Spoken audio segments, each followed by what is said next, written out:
অতি গুরুত্বপূর্ণ 5টা আমলের কথা বলবো ইনশাআল্লাহ। কয়টা আমল?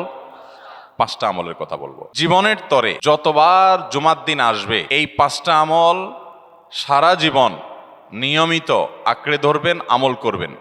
যারা নিয়ত করতেছেন হাত তোলেন। আল্লাহ আমাদের সবাইকে আমল করার তৌফিক দান করুন। আল্লাহ আমাদের সবাইকে কবুল আর মঞ্জুর করুন। নাম্বার 1, সবচেয়ে বেশি যেটা করতে হবে পরিমাণে, জুমার দিন, জুমার রাত, বৃহস্পতিবার সন্ধ্যা থেকে নিয়ে শুক্রবার সন্ধ্যার আগ পর্যন্ত পরিমাণে সবচাইতে বেশি করতে হবে যে আমলটা, সেটা হলো দুরূদ শরীফের আমল। কিসের আমল? ভাইরা, দুরূদ এমন একটা আমল, আপনি যদি শুধু দুরূদের এই আমলটাকে আঁকড়ে ধরেন, সবসময় আপনার মুখ দিয়ে দুরূদ বের হতে থাকে, পড়তে থাকেন, তো নবী করিম সাল্লাল্লাহু আলাইহি সাল্লামের ভাষ্য অনুযায়ী, তার ওয়াদা অনুযায়ী, ইদান তুকফা হাম্মুক ওয়া তুগফার যামবুক, তোমার যত পেরেশানি আছে নবী সাল্লাল্লাহু আলাইহি সাল্লাম বলেছেন এই সব পেরেশানি দূর করার জন্য এই দুরূদের আমলটা যথেষ্ট হবে ইনশাআল্লাহ। এবং গুনাহ মাফের জন্য এই দুরূদের আমলটা কি হবে? যথেষ্ট হবে। নবী করিম সাল্লাল্লাহু আলাইহি সাল্লাম বলেছেন, মান সাল্লা আলাইয়া মাররাতান সাল্লাল্লাহু আলাইহি আশরা, যে ব্যক্তি আমার প্রতি একবার দুরূদ পাঠ করবে, আল্লাহ রাব্বুল আলামিন তার প্রতি 10 বার রহমত নাজিল করবেন। কয়বার রহমত নাজিল করবেন? আপনার জীবনে 10টি জায়গায় খুব ক্রাইসিসে পড়ে গেছেন, কোনো জটিল সিচুয়েশনে মুখোমুখি হয়ে গেছেন, বিপদের মধ্যে পড়ে গেছেন, ওই জায়গায় আল্লাহর রহমত পাবেন। এরকম একবার দুরূদ পাঠ করবেন হকাদাই করে, যথাযথভাবে মহব্বতের সাথে 10 বার আপনার জীবনে আল্লাহ তাআলা অনুগ্রহ নাজিল করবেন। নবী করিম সাল্লাল্লাহু আলাইহি ওয়াসাল্লাম বলেছেন, আকসিরু আলাইয়া মিনাস সালাতি মিন ইয়াউমিল জুমআতি ওয়া লাইলাতিল জুমআহ, তোমরা জুমার দিন এবং জুমার রাতে আমার প্রতি বেশি বেশি দুরূদ পাঠ করবে, দুরূদ প্রেরণ করবে। ফাইন্না সালাতাকুম মা'রুদাতুন আলাই, কারণ তোমরা যে দুরূদ পাঠ করো এটা আমার কাছে পেশ করেন আল্লাহর ফেরেশতারা, এবং রীতিমতো নামধাম সহকারে আল্লাহর একদল ফেরেশতা নিয়োজিত আছে। তারা বলেন, আল্লাহ, হে আল্লাহ রাসূল, আপনার অমুক উম্মত, অমুক অনুসারী, আল্লাহর অমুক বান্দা পৃথিবীর অমুক প্রান্ত থেকে, অমুক দেশ থেকে, অমুকের সন্তান, সে আপনার প্রতি দুরূদ পেশ করেছে জুমার দিনে, জুমার রাতে বা অন্য সময়ে। এটা নবী করিম সাল্লাল্লাহু আলাইহি সাল্লামের কাছে রিপোর্ট দেওয়া হয় আল্লাহর নিযুক্ত ফেরেশতাদের মাধ্যমে। আপনি যখন দুরূদ পাঠ করবেন, আপনার ভিতরে এই ফিল হবে যে আমি দুরূদ পাঠ করছি আর আমার নবীর কাছে এটা উপস্থাপিত হচ্ছে আমার নাম ধাম, আমার রিপোর্ট সহকারে। এই জন্য শুক্রবার দিন এবং রাত, অর্থাৎ বৃহস্পতিবার সন্ধ্যা থেকে নিয়ে শুক্রবার সন্ধ্যা পর্যন্ত এই 24 ঘন্টার মধ্যে নবী করিম সাল্লাল্লাহু আলাইহি সাল্লামের ভাষ্য খেয়াল করেন, আকসিরু আলাই, ওলামা একরাম জানেন নবী আলাইহিস সালাম সাধারণত কোনো আমল পরিমাণে বেশি করতে বলতেন না। পরিমাণে বেশি করতে বলার মতো আমল খুব কম ইসলামে। গোটা কোরআন যদি খোলেন আপনি, পরিমাণে অধিক করতে বলা হয়েছে এরকম আমল খুব বেশি পাবেন না। তোমরা বেশি বেশি করে নামাজ পড়ো, বেশি বেশি করে রোজা রাখো, এরকম কথা কোরআন হাদিসে নাই। অবশ্যই একজন ইমানদার 5 ওয়াক্ত ফরজ নামাজের পাশাপাশি অধিক পরিমাণে নফল নামাজও পড়বেন, সেটা ভিন্ন কথা, কিন্তু কোরআনে বেশি পরিমাণে আল্লাহর জিকির করার কথা বলা হয়েছে। আর নবী করিম সাল্লাল্লাহু আলাইহি সাল্লাম বৃহস্পতিবার সন্ধ্যা শুরু হলে শুক্রবার সন্ধ্যার আগ পর্যন্ত বেশি পরিমাণে করতে বলেছেন যে কাজটা, সেটা হলো দুরূদ শরীফের আমল। অতএব ভাইরা আমার, বৃহস্পতিবার সন্ধ্যা থেকে নিয়ে শুক্রবার সন্ধ্যা পর্যন্ত, আপনি দোকানদার মানুষ, বৃহস্পতিবারে ব্যবসা করছেন, দোকানদারি করছেন, কোনো অসুবিধা নাই, আপনার অবসর সময়গুলোতে মুখ দিয়ে দুরূদ পড়তে থাকবেন। দুরূদের মধ্যে সবচেয়ে শ্রেষ্ঠ দুরূদ হলো নামাজে যেটা পড়েন, দুরূদ ইব্রাহিম, আল্লাহুম্মা সাল্লি আলা মুহাম্মদ ওয়া আলা আলি মুহাম্মদ কামা সাল্লাইতা আলা ইব্রাহিম ওয়া আলা আলি ইব্রাহিম ইন্নাকা হামিদুম, আল্লাহুম্মা বারিক আলা মুহাম্মদ ওয়া আলা আলি মুহাম্মদ কামা বারাকতা আলা ইব্রাহিম ওয়া আলা আলি ইব্রাহিম ইন্নাকা হামিদুম। তাহলে দুরূদের এই আমলটা, এটা করার জন্য আল্লাহ তাআলা এমন সহজ করে দিয়েছেন যে ওযুর প্রয়োজন নাই। আপনার ওযু নাই, তারপর আপনি দুরূদ পাঠ করতে পারবেন। এবং আপনি এই বড় দুরূদ পড়ার মতো সময় নাই, তো আপনি একেবারে সবচেয়ে সংক্ষিপ্ত দুরূদ পড়েন সাল্লাল্লাহু আলাইহি ওয়াসাল্লাম, তাতেও দুরূদ পাঠের সওয়াব পাবেন। চেষ্টা করব তো ইনশাআল্লাহ। শুক্রবার আসবে, দুরূদ বেশি বেশি করে পাঠ করব। আপনি দোকানে কাজ করেন, আপনার দোকানে আপনার সহকর্মী আরও কাজের লোক আছে, আপনি সবাইকে স্মরণ করাবার জন্য নিজে জোরে জোরে দুরূদ শরীফ পড়বেন এবং বলবেন যে শুক্রবার শুরু হয়ে গেছে, সবাই দুরূদ শরীফের আমল করো। ভাইরা আমার, আমি আমার জীবনের কথা বলতে পারি।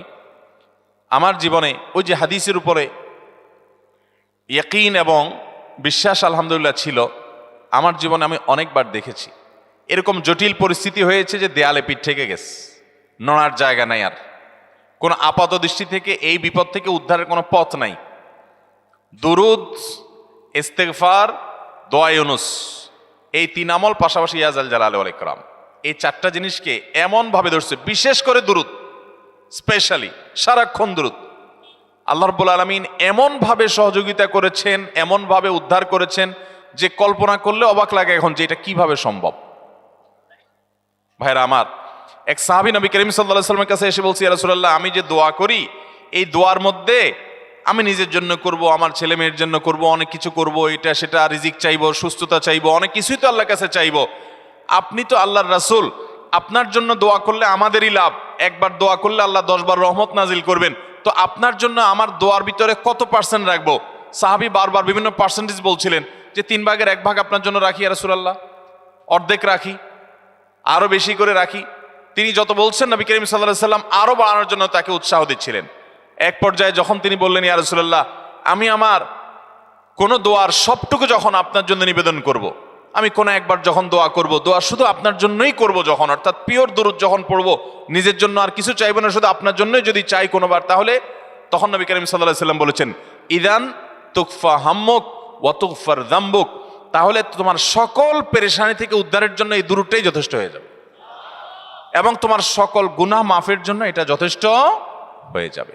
মোহতারাম হাজরিন, দুরুদের আমলটা এত সুন্দর আমল, কিন্তু আবার তাড়াহুড়া করে পড়বেন না, সাল্লাল্লাহু আলাইহি সাল্লাম সাল্লাল্লাহু আলাইহি সাল্লাম সাল্লাল্লাহু আলাইহি সাল্লাম সাল্লাল্লাহু আলাইহি সাল্লাম সংখ্যা বাড়ানোর জন্য হুলস্থুল করে পড়লেন না, মুহাব্বতের সাথে সাল্লাল্লাহু আলাইহি ওয়াসাল্লাম সাল্লাল্লাহু আলাইহি ওয়াসাল্লাম আল্লাহুম্মা সাল্লি আলা মুহাম্মদ, অর্থ বুঝে বুঝে আল্লাহুম্মা সাল্লি আলা মুহাম্মদ মানে কি, আল্লাহ আপনি মুহাম্মদের প্রতি শান্তি বর্ষণ করুন।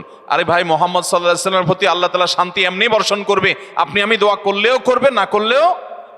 কিন্তু মাঝখান থেকে আমরা, ভাইরা আমার, কোনো বড় কর্মকর্তার কাছে আপনার কোনো কাজের ঠেকা আছে, কর্মকর্তার ওই ছেলেটার আপনি দেখছেন যে খাচ্ছে না, আপনি যদি বলেন, স্যার ছেলেটা খাচ্ছে না স্যার, একটু ডাক্তার দেখান স্যার, এভাবে তো বাঁচবে না, ওর কষ্ট হচ্ছে স্যার, আপনি বললেও উনি ওনার ছেলের দিকে কেয়ার করবে, কিন্তু আপনি এটা বলার কারণে তার নৈকট্য পাবেন কি পাবেন না, তার সিম্প্যাথি পাবেন কি পাবেন না।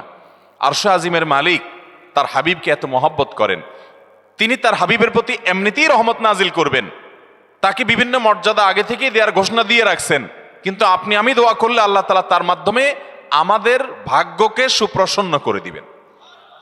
দুরুদের আমলকে জীবনের তরে আঁকড়ে ধরবেন ভাই, শুধুমাত্র জুমার দিন আর জুমার রাত না, সব সময় অধিক পরিমাণে। এরাবিয়ানদের মধ্যে আমলটা খুব বেশি আছে, তাদের দেখবেন তারা 2টা আমল, মুখে 2টা আমল, ভালো মন্দ তাদের মধ্যেও আছে, কিন্তু এই 2টা আমল তাদের মধ্যে খুব ভালো। বেশিরভাগ মানুষই দেখা যায় অবসর সময় আস্তাগফিরুল্লাহ, ইস্তিগফার করছে অথবা দুরুদের আমল করছে। আমাদের অবসর সব সময়গুলো নিয়ে গেছে মোবাইল ফোন।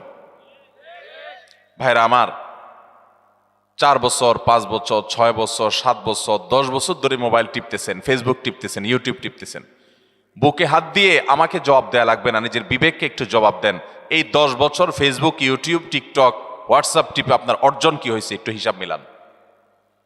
এই যে স্ক্রল করতেছেন আঙ্গুল দিয়া, ঘন্টাকে ঘন্টা এই আঙ্গুল দিয়ে টানছেন টানছেন, নিচের দিকে যাচ্ছেন স্ক্রল করে ফেসবুকে, ইউটিউবে, একের পর এক, আপনার জীবনে অর্জনটা কি হয়েছে বলেন? ভাইরা আমার, এই মোবাইলের নিয়ন্ত্রণ করতে হবে, প্রয়োজনে ব্যবহার করতে হবে, কিন্তু এটাকে অনিয়ন্ত্রিত ব্যবহার করা যাবে না। একেবারে যখন তখন সারাদিন টিপাটিপি করলেন, আজকাল তো পোলাপান টয়লেটে গেলেও নিয়ে যায়। আল্লাহ তাআলা আমাদেরকে এই রোগ থেকে বেঁচে থাকার তৌফিক দান করুন। ভাইরা আমার, জীবনটাকে পরিবর্তন করতে হয়, সারা জীবন তো একরকম থাকলে হবে না। বহুত পাগলামি করেছি, আসুন নিজেকে সংশোধন করি। তাহলে জুমার দিন উপলক্ষে 1 নম্বরের আমল বলেছি, বেশি বেশি কোন আমল করতে হবে? সারা জীবন মনে রাখবো তো ইনশাআল্লাহ? বাসা বাড়িতে পরিবারের লোকদেরকে মনে করাবো তো ইনশাআল্লাহ? আমি আমার ড্রাইভার থাকুক, আমার ছেলে মেয়ে থাকুক, আমার পরিবারের লোক থাকুক, আমি আমার কথা আপনাদের বলি উৎসাহের জন্য, যে জুমার দিন শুরু হয়ে গেলে আমি, শুধু আমি না, আমার পরিবার অন্যান্যরাও একে অন্যকে আমরা স্মরণ করে দিই। কে কে দুরূদ পড়তে কতবার পড়ছো, কেউ পড়ছে কিনা একবারও, সন্ধ্যা হয়ে গেছে, অনেক হয়ে গেছে, সবাই শুরু করি, আমলটা করবো তো ইনশাআল্লাহ। নাম্বার 1। নাম্বার 2, জুমার দিন উপলক্ষে অন্য যে কোনো দিনের চাইতে জুমার দিন অর্থাৎ শুক্রবারের ফজর নামাজ পুরুষরা মসজিদে জামাতের সাথে পড়বেন, জামাতের সাথে পড়ার নিয়ত করবেন পাক্কা। কারণ অন্য যে কোনো দিনের ফজর নামাজ না, শুধুমাত্র যত নামাজ আছে, নবী করিম সাল্লাল্লাহু আলাইহি সাল্লাম বলেছেন আফদালুস সালাওয়াতে ইনদাল্লাহ, আল্লাহর কাছে দুনিয়ার সব নামাজের মধ্যে, 5 ওয়াক্ত সাধারণ নামাজগুলোর মধ্যে সবচাইতে উত্তম নামাজ হলো সলাতুল ফজরে মাআল জামাআতে ইয়াউমাল জুমআহ, জুমার দিন ফজরের নামাজ জামাতের সাথে আদায় করা হলো যত নামাজ আছে এর মধ্যে সবচেয়ে শ্রেষ্ঠ নামাজ। তাহলে জুমার দিনে এই বিষয়টা বিশেষভাবে খেয়াল রাখবো। জুমার দিন ফজর নামাজটা পুরুষরা কোথায় পড়বো, এবং সেটা বৃহস্পতিবার থেকে পরিকল্পনা শুরু করবো যে কালকের ফজর নামাজ যাতে কোনো অবস্থাতে আমার মিস না হয়। আমাদের আখিরাতের ব্যবসা এটা ভাই, আখিরাতের কারেন্সি সংগ্রহ করা। যত খুঁটে খুঁটে ভালো ভালো আমলগুলো করবেন, আপনার আমল নামাতে আমল সওয়াব জমা হতে থাকবে। চেষ্টা করবো তো ইনশাআল্লাহ। আমাদেরকে শয়তান অন্যদিন ফজরের নামাজ পড়ার সুযোগ হলেও শয়তান এমনভাবে আমাদেরকে ধোঁকা দেয়, শুক্রবারে ফজরটা পড়াটা সবচেয়ে বেশি কঠিন হয়ে যায়। কেন জানেন? কারণ ইবলিস তো জানে হাদিস আপনি জানেন না, হয়তো অনেকে হয়তো আজকে শুনছেন, আমি কোনো হাদিস না জানতে পারি, ইবলিস ঠিকই জানে যে ফজর নামাজ এই দিন যদিও জামাতের সাথে ফজর পড়ে ফেলে তাহলে তোর আখিরাতের ব্যবসা অনেক দূর আগে যাবে। ওর সাথে তো আমাদের বাবা আদমের সাথে সেই চ্যালেঞ্জ, আদম আলাইহিস সালামকে সেজদা করতে বলা হয়েছে, সে তো করে নাই, তার সৌজন্য বা তার জন্য সেজদা নিবেদন করে নাই, আল্লাহ তাআলা সেজন্য তাকে জান্নাত থেকে বের করে দিয়েছে। তার কারণে এই ইবলিস তখনই আল্লাহর সাথে, আল্লাহর সামনেই চ্যালেঞ্জ ছুড়ে দিয়েছে আদম আলাইহিস সালামের সাথে যে লা উবিয়ান্নাহুম আজমাইন, আমি আদমের সব সন্তানগুলাকে পথহারা করে ছাড়বো, ওদেরকে জান্নাতের পথে চলতে দিব না। এই জন্য আল্লাহ তাআলার কাছে সে কিছু পাওয়ার চাইয়া নিছে। এর ভিতরে একটা হলো কিয়ামত পর্যন্ত হায়াত পাবে, আরেকটা হলো আমাদের রগের সাথে সে মিশতে পারে, রক্ত প্রবাহের সাথে মিশতে পারে, শরীরের মধ্যে প্রভাব সৃষ্টি করতে পারে, আমাদেরকে দুর্বল করতে পারে, মন্দ দিকে টানতে পারে, ভালো কাজ যেন না হয় মনে মনে কুমন্ত্রণা সৃষ্টি করতে পারে। এই পাওয়ার সে নিয়ে এসেছে। এই জন্য তার সাথে আমাদের চ্যালেঞ্জ। সে হাদিস জানে যে জুমার দিন ফজর পড়লে আমাদের অনেক লাভ হয়ে যাবে। এই জন্য সে বৃহস্পতিবার রাতে, অন্য দিন যদি আপনি 10টা 11টা বা 11:30টায় ঘুমান, 12টায় ঘুমান, জুমার দিন অর্থাৎ বৃহস্পতিবার দিবাগত রাতে আইসা ইবলিস বলে, আরে পাগল হইছস, কালকে হলো শুক্রবার, দোকানদারি নাই, ব্যবসা নাই, চাকরি নাই, মহিলাদেরকে বলে কালকে পোলাপানের স্কুল নাই, মাদ্রাসা নাই, আজকে একটু টক শো, মিষ্টি শো, নাটক, সিনেমা, ইউটিউব, ফেসবুক, ওয়াজই শোন অন্তত। শয়তান কি বলে, ঠিক আছে তো যদি এত ফিল্ম দেখতে মনে না চায়, তো যদি মুসলমান হস, নেককার হস, তো ঠিক আছে অমুক হুজুরের ওয়াজ শোন। এই হুজুরের ওয়াজ শোনাত লাগাই দিয়ে রাতে 1টা 2টা পর্যন্ত পার করে দিল। এরপরে ফজর নামাজ ওর জামাতের সাথে মিস, শেষ। ভাইরা আমার, প্রত্যেক বৃহস্পতিবার আসলে সন্ধ্যার সময় প্রতিজ্ঞা করব, সপ্তাহের অন্য দিন যদি আমার ত্রুটি বিচ্যুতি হয়ও আমি সেটাকে কারেকশন করার চেষ্টা করব, কিন্তু শুক্রবার ফজরটা পুরুষ হিসাবে আমি জামাতের সাথে পড়বই পড়বো। তার জন্য রাতে আগে আগে শোবো, ডাবল ট্রিপল অ্যালার্ম দিয়ে শোবো, অন্য নামাজি বন্ধুকে বলবো ফোন দিয়ে ডেকে দিবি, একে অন্যের সহযোগিতা করব, কিন্তু ফজরের নামাজ জুমার দিন ছাড়বো না ইনশাআল্লাহ। ঠিক আছে তো? কয়টা আমল হলো? 2টা। মনে রাখবেন তো ইনশাআল্লাহ। আগামী বছর তো আমার মাহফিল আমি আর করব না, কিন্তু আগামী বছর যে মাহফিল করবেন সে আলোচককে আমি রিকোয়েস্ট করবো ইনশাআল্লাহ, আয়োজকরা এটার সবক জননায় আগামী বছর দিতে পারবেন তো ইনশাআল্লাহ। আমল যদি করেন তাহলে সবক ঠিকই দিতে পারবেন। ওই যে ভাই সবগুলো শুনে দিছে, কারণ এই আমল করেন। আচ্ছা, 3 নম্বর আমল হলো সূরা কাহাফ পড়বো। কোন সূরা পড়বো? সূরা কাহাফ। যারা কোরআন পড়তে পারেন না তারা শুনবেন, আর যারা পড়তে পারেন তারা নিজে পড়বেন। সূরা কাহাফ যদি জুমার দিন কেউ পড়ে, নবী করিম সাল্লাল্লাহু আলাইহি সাল্লাম বলেছেন এই সূরাটা তার জন্য নূর হবে, নূর, আলো আল্লাহর তরফ থেকে। কিয়ামতের ময়দানে ভয়াবহ গুটগুটে অন্ধকার হবে। কিয়ামতের একটা ভয়াবহ শাস্তি হলো অন্ধকারের শাস্তি। ভাইরা আমার, অন্ধকারের শাস্তি মানে এমন ভয়াবহ অন্ধকার হবে যে দুনিয়ার অন্ধকারের সাথে কোনো তুলনাযোগ্য নয়। সেই ভয়াবহ অন্ধকারে কিছু আমল আছে যে আমলগুলো মানুষের ওই অন্ধকারের মধ্যে আলোর কাজ দিবে। এর মধ্যে একটা হলো অজুর অঙ্গগুলো যদি কেউ ভালো করে অজু করে, সুন্দর করে ডলে ডলে যেন শুকনা না থাকে, উত্তম রূপে যদি অজু করে, কেউ পানি অপচয় না করে, পানি অল্প নেয় কিন্তু ডলে বেশি, সুন্দর করে যদি কেউ অজু করে, এই অজুর অঙ্গগুলো কিয়ামতের ময়দানে উজ্জ্বল হয়ে জলজল করে জ্বলতে থাকে এবং তার জন্য আলোর কাজ দেয়। সবাই যখন অন্ধকারের আযাবের মধ্যে নিমজ্জিত থাকে, হাহুতাশ করে, তখন এই ব্যক্তির এই আমলটা তার আলো ভূমিকা আসে। আর আরেকটা হলো এই সূরা কাহফ। অন্য অনেক ওলামা ইকরাম বলেছেন এর ব্যাখ্যা হলো সূরা কাহফ যদি কেউ এক বৃহস্পতিবারে পড়ে, পরের বৃহস্পতিবার পর্যন্ত, এক শুক্রবারে যদি পড়ে, পরের শুক্রবার আগ পর্যন্ত পুরা সপ্তাহব্যাপী তার ভিতরে নূর, ইমানের নূর, তাকওয়ার নূর, ইলমের নূর, আমলের নূর, ভালো মানুষ হওয়ার নূর তার ভিতরে আল্লাহ তাআলা সৃষ্টি করে দিবেন। এই জন্য জুমার দিন সূরা কাহফ পড়বো তো ইনশাআল্লাহ। আলহামদুলিল্লাহ ভাই, আপনাদেরকে যে আমলগুলো করছি এগুলো আমি, আমার পরিবার সদস্য, পরিচিত, সহকর্মী, আমি চেষ্টা করি সবাইকে স্মরণ করানোর এবং আমল করার চেষ্টা করি। আপনাদেরকেও বলছি ভাই, জুমার দিন যেহেতু, অতএব আজকে জুমার দিন উপলক্ষে বলে যাচ্ছি, জুমার দিনের এই 14-15টা আমলের মধ্যে সামারি করে আমি 5টা আমল করে দিচ্ছি, যে এগুলোর গুরুত্ব অনেক বেশি অন্য অনেকগুলো চাইতে, এগুলো বিশেষভাবে করব। তাহলে এর মধ্যে প্রথমটা চলে গেল দুরুদ বেশি বেশি করে পড়ব। দ্বিতীয়টা হলো জুমার দিনের ফজর নামাজ কোন অবস্থাতে জামাতের সাথে পড়া মিস করব না, কারণ নবী সাল্লাল্লাহু আলাইহি সাল্লাম বলেছেন সকল নামাজের মধ্যে সবচেয়ে সেরা, উত্তম, শ্রেষ্ঠ নামাজ, অর্থাৎ ওয়াক্তিয়া নামাজের মধ্যে সবচেয়ে শ্রেষ্ঠ নামাজ হলো জুমার দিনের ফজরের নামাজ জামাতের সাথে পড়া। তাহলে মহিলারা কি করবে? মহিলারা পুরুষদেরকে উঠায় উঠায় মসজিদে পাঠিয়ে দিবে এবং সহযোগিতা করবে, তাহলে তার মাধ্যমে তারাও একই সওয়াব পেয়ে যাবেন। আর 3 নম্বর আমলে বলেছিলাম সূরা কাহফ, এটা নারী পুরুষ সবাই করবে বেশি বেশি করে, ঠিক আছে তো ইনশাআল্লাহ? আমরা অনেক ভাই আছি সপ্তাহের 6 দিন আমাদের কোরআন পড়ার সুযোগ হয় না, তো অন্তত জুমার দিন সূরা কাহফটা যদি আপনি বাধ্যতামূলক করেন, আলহামদুলিল্লাহ, এটা অনেক বড় সূরা, পড়তে আপনার 20-25 মিনিট 30 মিনিট সময় পর্যন্ত লেগে যাবে।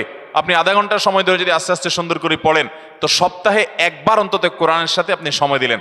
আরেকটা সুসংবাদ শুনেন, সূরা কাহফ যদি কেউ মুখস্থ করে, তেলাওয়াত করে নিয়মিত, বিশেষ করে সূরা কাহফের প্রথম 10টা আয়াত যদি কেউ মুখস্থ করে, নবী করিম সাল্লাল্লাহু আলাইহি সাল্লাম বলেছেন কিয়ামতের আগে দাজ্জালের যে ফিতনা আসবে, যেই ফিতনায় বহু মানুষ দাজ্জালকে আল্লাহ মনে করে বেঈমান হয়ে জাহান্নামে যাবে, এই ফিতনা থেকে পৃথিবীতে এমন কোন নবী ছিল না, এমন কোন রাসূল আসেন নাই।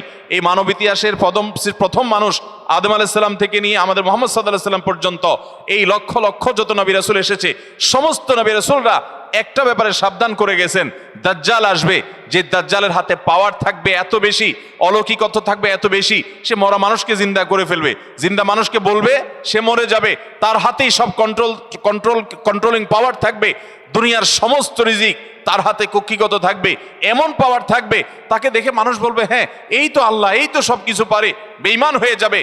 এই দাজ্জালের ফিতনায় তোমরা পড়বা না, বেঁচে থাকবা। বুদ্ধি দিয়া বিবেক দিয়ে মানুষ বাঁচতে পারবে না। দাজ্জালের ফিতনা থেকে বাঁচার জন্য সকল নবী রাসূলরা এই জন্য সাবধান করেছেন।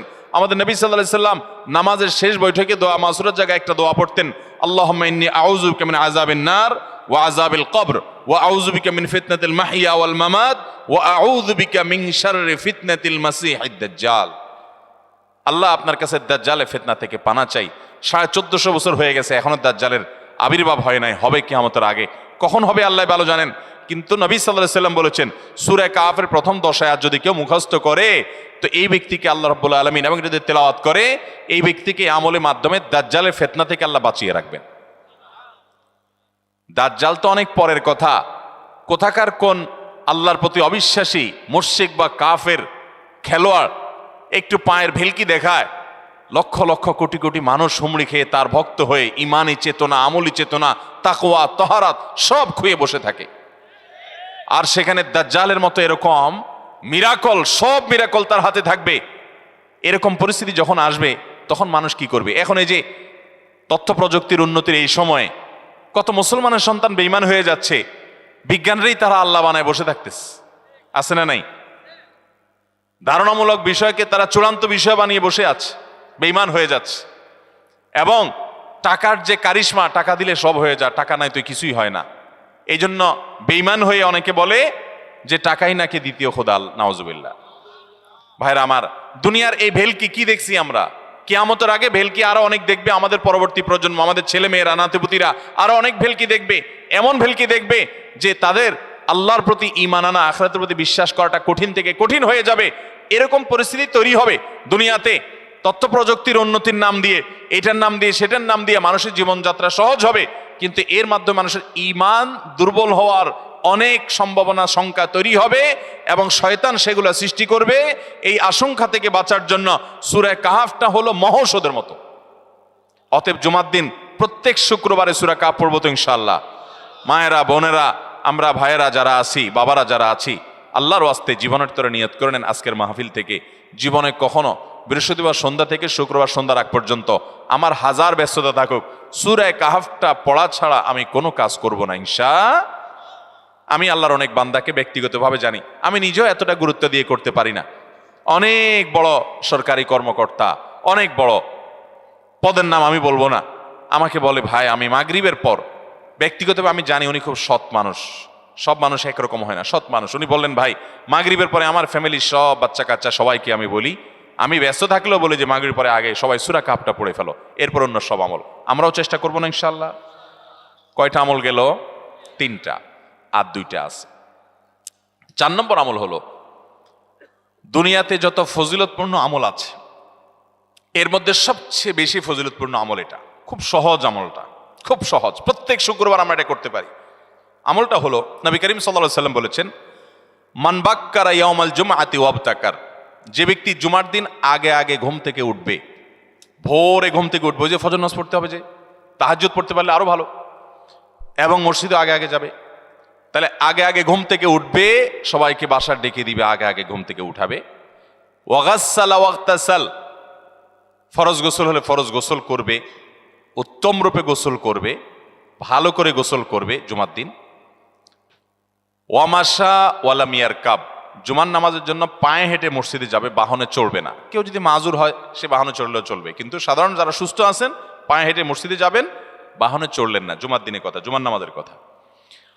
ওয়াদানা মিনাল ইমামে ওয়ালাম ইয়ালগু, ইমামের কাছাকাছি গিয়ে বসবে, দূরে না, যত কাছে যেতে পারে একদম সামনের কাতার ইমামের কাছাকাছি গিয়ে বসবে, কোনো অনর্থক কথা বলবে না, দুনিয়াবি কথা বলবে না, বেহুদি কাজ করবে না। ওখানে গিয়ে যতক্ষণ সময় পাবে জিকির, আজকার, তেলাওয়াত, তাসবিহ, দোয়া, রোনাজারি, কান্নাকাটি, বই পড়া, দিনই কাজ করা, এর মধ্যে সে কাটাবে নিজেকে।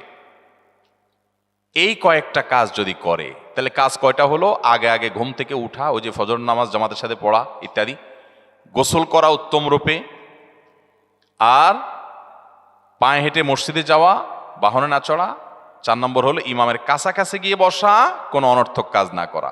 এই 4টা কাজ যদি কেউ জুমার দিনে করে, নবী করিম সাল্লাল্লাহু আলাইহি সাল্লাম বলেছেন, ওই ব্যক্তি বাসা থেকে মসজিদ পর্যন্ত যে আসলো, যতগুলো পা ফেলবে, যতগুলো স্টেপ ফেলবে, যতগুলো কদম দিবে, প্রতিটা কদমের বিনিময়ে আল্লাহ রাব্বুল আলামিন তার অ্যাকাউন্টে, তার আমল নামাতে 1 বছর রাত জেগে, সারা রাত জেগে তাহাজ্জুদ নামাজ পড়লে, এবং 1 বছর সারা দিন, প্রত্যেকটা দিন পুরা বছর জুড়ে নফল রোজা রাখলে যে পরিমাণ সওয়াব পাইতো, 1 বছর নফল রোজা, 1 বছর রাতভর জেগে তাহাজ্জুদের নামাজ পড়ার সওয়াব মাত্র একটা কদম ফেলার বিনিময়ে দিবেন। তাহলে আপনার বাসা থেকে যদি মসজিদে আসতে 100টা কদম হয়, 100 বছরের নফল নামাজ, 100 বছরের নফল রোজা, আপনি এটার সওয়াব আপনার অ্যাকাউন্টে জুমার দিন মাত্র 4টা কাজ করার মাধ্যমে আপনি পেয়ে যাবেন। এবং এটি অনেক হাদিস বিশ্লেষকগণ বলেছেন, কোরআন হাদিসে বহু ফজিলতের কথাই বলা আছে, এত বিপুল পরিমাণে, এত অধিক পরিমাণে সওয়াবের কথা যে কারো বাসা থেকে অনেকের আছে যেতে 500 স্টেপ পড়বে। 500 স্টেপ পড়লে কতটুকু হয়? সামান্য একটু জায়গা যেতে 500 কদম হয়ে যায়। অনেকের বাসা থেকে যেতে 500 কদম পড়ে 300 কদম হয়। তো সে এই 500 বছর নফল নামাজ, নফল রোজা, রাত ভর দিনভর করার সওয়াব, কন্টিনিউয়াসলি করার সওয়াব মাত্র এই মসজিদে গেল আসলো, এই 4টা শর্ত পূরণ করে সেইটা সওয়াবটা পেতে পারে। যদি সপ্তাহে 4 জমা হয় তাহলে 4 বার 500 করে যদি হলো 2000 বছর, এভাবে তার আমল নামাজের সওয়াবের পাহাড় সে জমা করতে পারে শুক্রবারের ছোট্ট আমলটার মাধ্যমে। চেষ্টা করব না ইনশাআল্লাহ? আমি দেশে বিদেশে অনেক আল্লাহর বান্দাকে আমি শুনেছি, এই হাদিস আমি যেদিন থেকে জেনেছি আমি চেষ্টা করেছি এটার আমল, এটার প্রচার মানুষের মধ্যে ছড়ানোর। আমি যখন সৌদি আরবে আজ থেকে আর অনেক বছর আগে, তখন কোনো এক বক্তব্যে আমি আমলের কথা বলেছি। আমার অনেক ভাইয়েরা দেশে বিদেশে দেখে বলছেন, ভাই আমলটা শুরু করেছি, আমার কাছে ভালো লাগে, আপনারাও আমলটা করবেন, অন্য আরেকজনকে শিখাবেন এবং দাওয়াত দিবেন। ঠিক আছে তো ইনশাআল্লাহ? তাহলে কয়টা আমল গেল? 4টা। 1 নম্বর গেছে বেশি বেশি দুরূদ পাঠ করা, 2 নম্বর হলো জুমার দিনে ফজর নামাজ জামাতের সাথে পুরুষরা পড়া, 3 নম্বর হলো সূরা কাহাফ পড়া, তেলাওয়াত করা, আর 4 নম্বর হলো এই 4 শর্ত পূরণ করে মসজিদে আগে আগে গিয়ে সুন্দর করে খুতবা শুনে চলে আসা, কোনো কথাবার্তা, খুতবা চলাকালীন সময় কোনো কথাবার্তা, অনর্থক কাজ না করা। 5 নম্বর এবং সর্বশেষ আমল হলো, জুমার দিনে একটা সময় আছে দোয়া কবুল হয়। দোয়া কবুলের যে সময়গুলো আছে এর ভিতরে অত্যন্ত ইম্পর্টেন্ট একটা সময় হলো জুমার দিন। শুক্রবারের একটা সময় সম্পর্কে নবী সাল্লাল্লাহু আলাইহি ওয়াসাল্লাম বলেছেন, যে একটা সময় আছে শুক্রবারের, এই সময়ে বান্দা কোনো দোয়া করলে আল্লাহ তাআলা ফিরিয়ে দেন না, কবুল করেন। কিন্তু সময়টা যে ঠিক কখন, এটা হাদিসে নবী সাল্লাল্লাহু আলাইহি ওয়াসাল্লাম বলেন নাই, যাতে করে হয়তো আমরা সারাদিনেরই কম বেশি দোয়ার চেষ্টা করি। এই বিষয়ে মুহাদ্দিসগণ, হাদিস বিশ্লেষকগণ, পণ্ডিত ওলামা একরামগণ হাদিসের বিভিন্ন আকার ইঙ্গিতকে গবেষণা করে, অ্যানালাইসিস করে এক একজন এক এক সময়ের কথা বলেছেন। তবে বেশিরভাগ ইমাম, বেশিরভাগ পণ্ডিত ওলামা একরাম, বেশিরভাগ আপনার ইসলামিক স্কলারগণের বক্তব্য হলো যে এই সময়টা হলো জুমার দিনের শেষ প্রহর, আসরের পর থেকে নিয়ে সূর্য ওঠার আগ পর্যন্ত এই সময়টা। অতএব আমরা জুমার দিনের 5 নম্বর আমল হলো বেশি বেশি করে সারাদিনই কম বেশি দোয়া করব। দোয়ার জন্য সবসময় হাত তোলাও জরুরি না, যদিও সাধারণ অবস্থায় দোয়ার জন্য হাত তোলা আদব, কিন্তু আপনি চলতে ফিরতে, উঠতে বসতে, কাজের ফাঁকে আপনি আল্লাহর কাছে মনে মনে দোয়া নিবেদন করবেন। অনেক চাওয়া আমাদের কাছে, আমাদের আল্লাহর কাছে আছে। ভাইরা আমার, নবী আলাইহিস সালাম বলেছেন কারোর পায়ের জুতার ফিতাটা ছিঁড়ে গেছে হাঁটার সময়, এটার এমন কি লাগালে ঠিক হয়ে যাবে, কিন্তু একজন ইমানদার ওইটার জন্য সে আল্লাহর কাছে সাহায্য চাইবে, আল্লাহ এটাও একটা বিপদ, একটা ছোট বিপদ থেকে অনেক কিছু ঘটে যায়, আপনি আমাকে উদ্ধার করেন। সে সবসময় আল্লাহর দিকে মনোনিবেশ করবে। নবী করিম সাল্লাল্লাহু আলাইহি সাল্লামের পুরো জীবনকে যদি আপনি অ্যানালাইসিস করেন, আপনি অবাক হয়ে যাবেন। একটা বই আছে বাংলায়, বান্দার ডাকে আল্লাহর সাড়া, এটা বাংলা অনুবাদিত নাম। এই বইয়ের লেখক হলেন হিসনুল মুসলিমের যে রচয়িতা, উনি শেখ সাঈদ আল গাহতানি রহমতুল্লাহি আলাই। ওনার সোহবতে যাওয়ার, ওনার সান্নিধ্যে থাকার একাধিকবার খুব কাছাকাছি বসার সুযোগ আমার হয়েছে। সৌদি আরবের একজন বড় আলেম ছিলেন, দুনিয়া থেকে চলে গেছেন। তো ওনার লেখা বান্দার ডাকে আল্লাহর সাড়া, এই বইটা বেশ মোটা সোটা একটা বই। পুরোটা পড়বেন যে নবী করিম সাল্লাল্লাহু আলাইহি ওয়াসাল্লামের জীবনে যে কত রকমের দোয়া করতেন। আল্লাহ আসকার নামে একটা বই আছে ইমাম নববীর, এটাও বাংলা হয়ে গেছে অনুবাদ, আপনি পড়লে অবাক হয়ে যাবেন। ডক্টর খন্দকার আব্দুল্লাহ জাহাঙ্গীর রাহিমাহুল্লাহ রাহে বেলায়েত একটা বই আছে দোয়া এবং জিকিরের, আপনি অবাক হবেন যে কি পরিমাণ দোয়া এবং জিকির নবী সাল্লাল্লাহু আলাইহি ওয়াসাল্লাম জীবনে পড়তেন। ঘুম থেকে উঠার সময় দোয়া আছে না নাই? এরপরে ঘুম থেকে উঠে যখন আপনি বাথরুমে যাবেন, দোয়া আছে না নাই? আবার টয়লেটে গেলেন, টয়লেট সেরে আসলেন, আপনি ওযু করবেন, ওযুর জন্য দোয়া আছে না নাই? বিসমিল্লাহ। এরপরে ওযু শেষ করলেন, কালিমায়ে শাহাদাত আছে না নাই? এরপরে আপনি যখন ঘর থেকে বের হয়ে মসজিদে যাবেন, বের হওয়ার দোয়া আছে। বের হয়ে আপনি মসজিদে যাচ্ছেন, যাই পথে পড়ার আলাদা দোয়া আছে। এরপরে আপনি মসজিদে প্রবেশ করবেন, তার জন্য দোয়া আছে। মসজিদে ঢুকার পরে মসজিদে ঢুকার নামাজ আছে। এরপরে মসজিদে নামাজ বন্দিগি ইবাদত জিকির করে বের হচ্ছেন, সেটার জন্য আবার দোয়া আছে।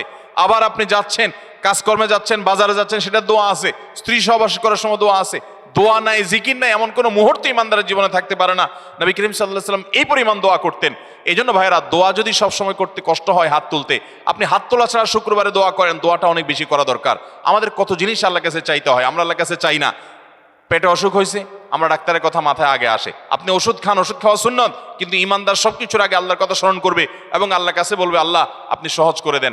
আপনার অসুখ হয়েছে, সবকিছুর আগে নাপার কথা মনে আসে, আরে ভাই প্যারাসিটামলের কথা মনে আসে, এটা দোষের না, কিন্তু আপনার মনে আগে আসতে হবে যে নবী সাল্লাল্লাহু আলাইহি ওয়াসাল্লাম দোয়া শিক্ষা দিয়েছেন, যদি কেউ ব্যথার জায়গায় হাত দেয় এবং পড়ে আউযু বিইজ্জাতিল্লাহি ওয়া কুদরাতিহি মিন শাররি মা আজিদু ওয়া হাজির, আল্লাহ রাব্বুল আলামিন তার ব্যথা দূর করে দিবেন।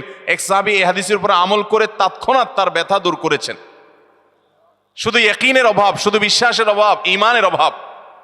তাহলে আমাদের আল্লাহর দিকে মনোনিবেশ করতে হবে দোয়ার জন্য বেশি বেশি। তাহলে শুক্রবারে 5 নম্বর আমল হলো বেশি বেশি কি করবো? ইনশাআল্লাহ দোয়া, বেশি বেশি দোয়া করবেন, উঠতে বসতে চলতে ফিরতে। বিশেষভাবে সূর্য ডুবার আগের যে সময়টা শুক্রবার, অর্থাৎ দিনের শেষ সময়টা, বিশেষভাবে আল্লাহ তাআলার কাছে দোয়া করব। ঠিক আছে তো ইনশাআল্লাহ?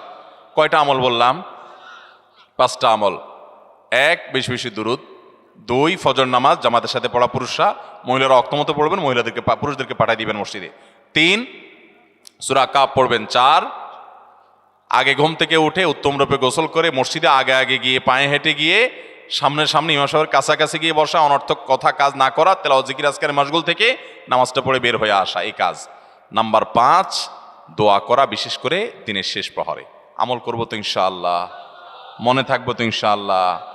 আমরা প্রয়োজনে বাসায় গিয়ে একটা কাগজে নোট করে ফেলবো, লিখে ফেলবো, লিখে এরপরে ওয়ালে টাঙ্গায় দিবেন বাসায় যে জুমার দিন এই 5 কাজ আমি ছাড়বো না। আপনি যদি মনেও না থাকে, আপনার যদি ভুলেও যান, আপনি এই কাগজ আপনাকে মনে করাবে ইনশাআল্লাহ। বাসায় ফ্যামিলির লোকদের সাথে শেয়ার করবেন, জুমার দিন হুজুর বলেছেন, আমি একটু আমার মন থেকে বলিনি, এগুলো সব কোরআন হাদিসের কথা বলেছি আপনাদেরকে। কোরআন হাদিসের আলোকে 5টা আমলের কথা বলেছেন, বিশেষভাবে জুমার দিন আমি 5টা আমল করবই করব। ভাইরা আমার, প্রত্যেক জুমার দিন যদি আপনি একটু ইমানের রিচার্জ করেন, ইনশাআল্লাহ সারা সপ্তাহ আপনার জন্য সেটা উপকারে আসবে। চেষ্টা করবো তো ইনশাআল্লাহ? এবং দোকানে অফিসে টাঙ্গায় রাখবেন। যারা এই টাঙ্গায় রাখার আমলটা করবেন, আয়োজক যারা আছেন, আপনাদের কাছে আমার অনুরোধ, যে যে ভাইরা এই কাজটা করছেন ওনারা যদি আয়োজকদের মাধ্যমে ছবিটা আমার কাছে পাঠাইতে পারেন, আমার অফিসে নিয়ে আমি ইনশাআল্লাহ নিজে হাতে তাদের পুরস্কার দেব। বিশেষ করে এই মাহফিলের লোক যারা আছেন আজকের আয়োজকদের মাধ্যমে। আল্লাহ তাআলা এই আমলগুলো আমাকে আপনাকে আমাদের সবাইকে করার তৌফিক দান করুন। আমল মনে রাখবো তো ইনশাআল্লাহ, আমল করবো তো ইনশাআল্লাহ। জাযাকুমুল্লাহু খায়রা ওয়া আখিরু দাওয়ানা আলহামদুলিল্লাহি রাব্বিল আলামিন। প্রশ্ন তো দেওয়ার দরকার আছে, 11:30 বেজে গেছে।